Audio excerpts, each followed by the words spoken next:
Want scary stories? Listen.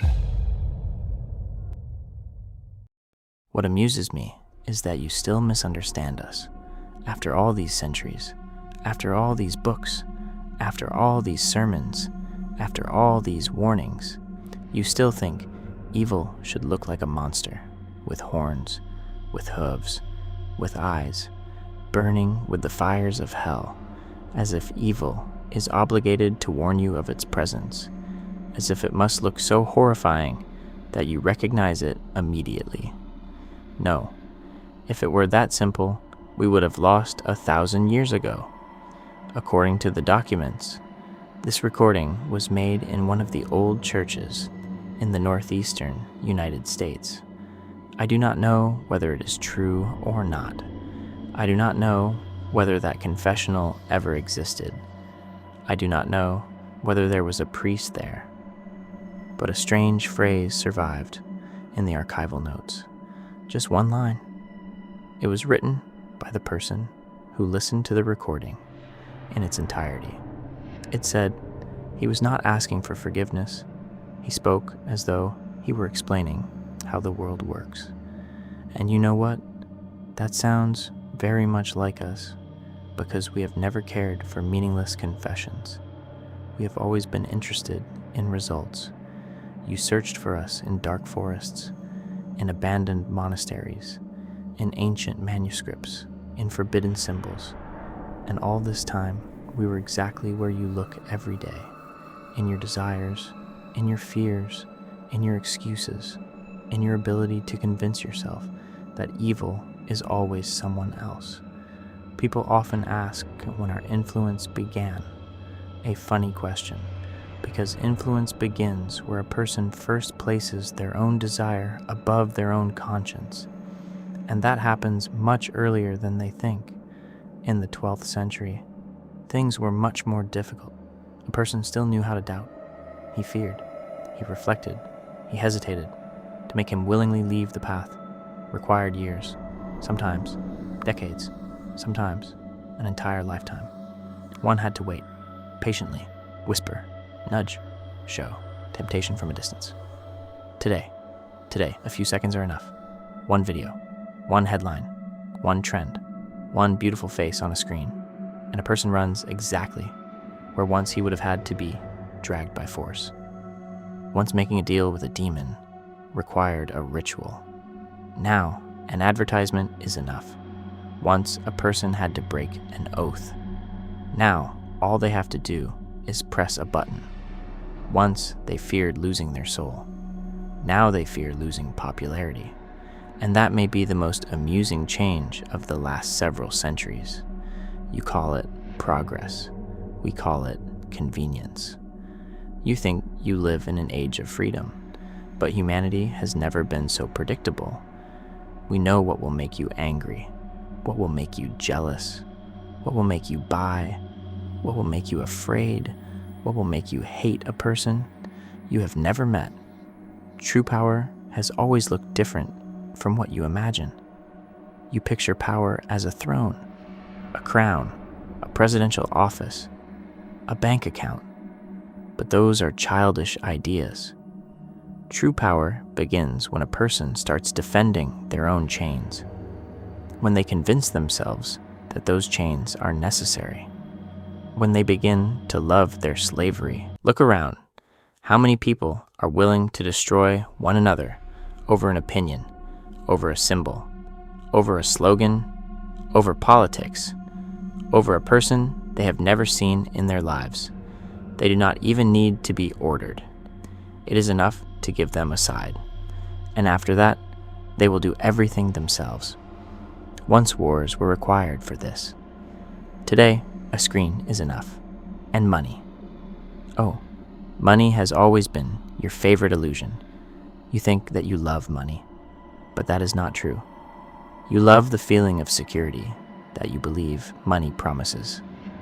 That is why it is never enough. Never. No matter how much you receive, how much you earn, how much you save, because you are not searching for money. You are searching for certainty, and certainty cannot be bought. I have seen kings who could not sleep.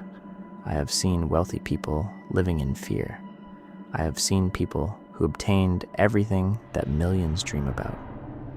And they were just as hungry as beggars, because the emptiness inside cannot be filled with things on the outside. But a person continues to try, again and again and again. However, our greatest achievement was not money, nor power, nor lust.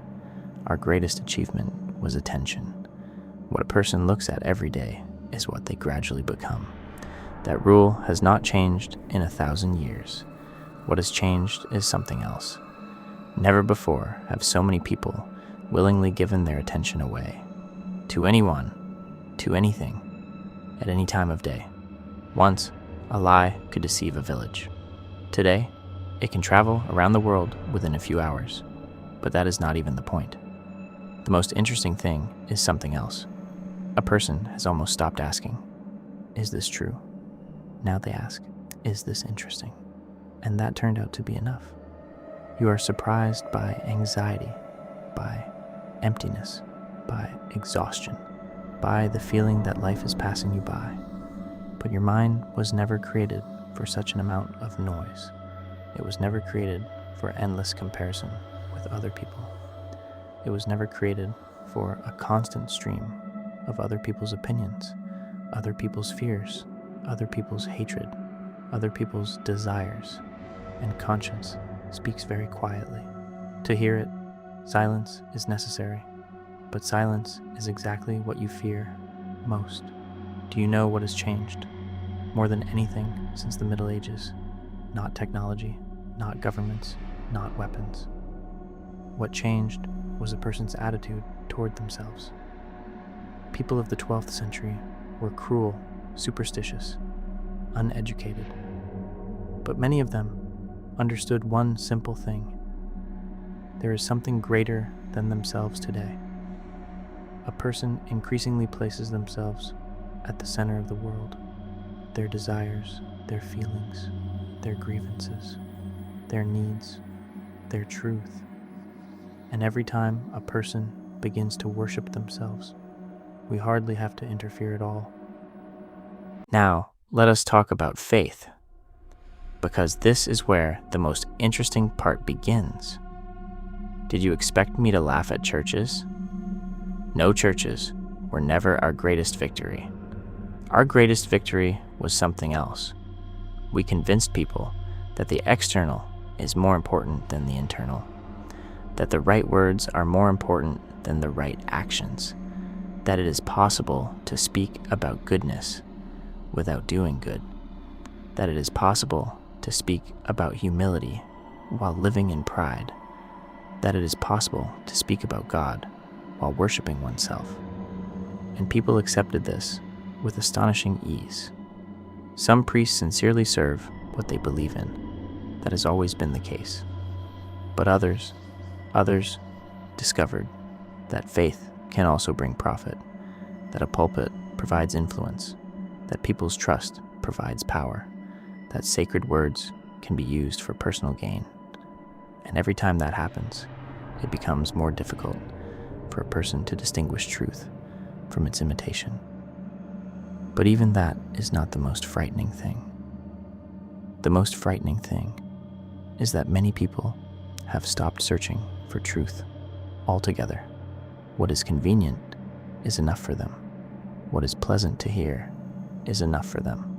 What does not require them to change is enough for them. That is why, today, we hardly have to work at all. You think demons capture souls.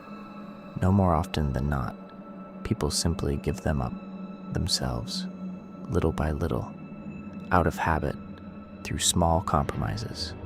Just once, just one lie, just one betrayal, just one excuse, just one action against one's own conscience. That is how it begins. That is how it has always begun.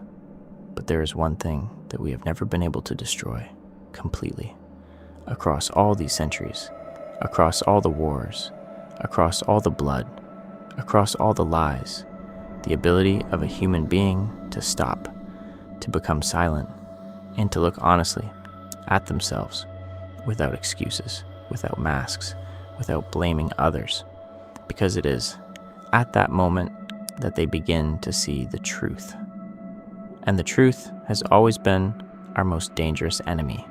So keep running, keep distracting yourselves, keep convincing yourselves that there is still plenty of time, that everything can be fixed later, that one day you will finally devote yourselves to what truly matters. We love the word later. It has brought us more victories than fear, more than money, more than power, because an enormous number of people never notice when their lives are coming to an end. They keep postponing everything until the next day, until the next month, until the next year, and then it becomes too late. And if all of this was really recorded in that old confessional, if even a part of this recording is genuine, then what frightens me most is not what the voice said, but how much of what it said sounded like the truth.